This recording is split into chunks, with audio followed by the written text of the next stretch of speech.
जगज्योती विश्वरत्न महात्मा बसवेश्वर यांच्या जयंतीनिमित्त सुमन सूद फाउंडेशन आयोजित राज्यस्तरीय काव्यलेखन स्पर्धेसाठी मी दीपिका बासल माझी कविता सादर करीत आहे.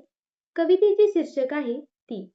ती रागवते सतत, ती रागवते सतत, तरी माया अपरंपार, हसण्यात तिच्या सामावतो सारा संसार.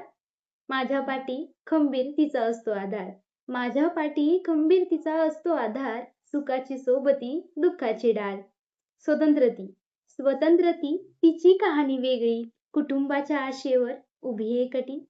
माझ्या यशाचा ठरते ती भाग, दुःखाच्या लाटा निशब्द जाग. महत्वाकांक्षी ती, तरी संयमी, कधी आई तर कधी ताई सारखी नम्र.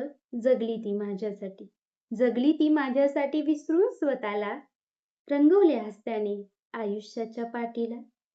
मैफिल सजते जिथे असतो तिचा संग, सोबती असो वा नसो तिचा माझा रंग. भवितव्याची पाठी राखीती, माझ्या राखीची हक्कदार ती. बहिणीची माया जणू वृक्षाची छाया, कसे फेडावे ऋण तिच्या प्रेमाचे, हा तर वटवृक्षाचा बहारा. माझ्या आयुष्याची सखी ती, माझी जणू दुसरी आईच ती. धन्यवाद.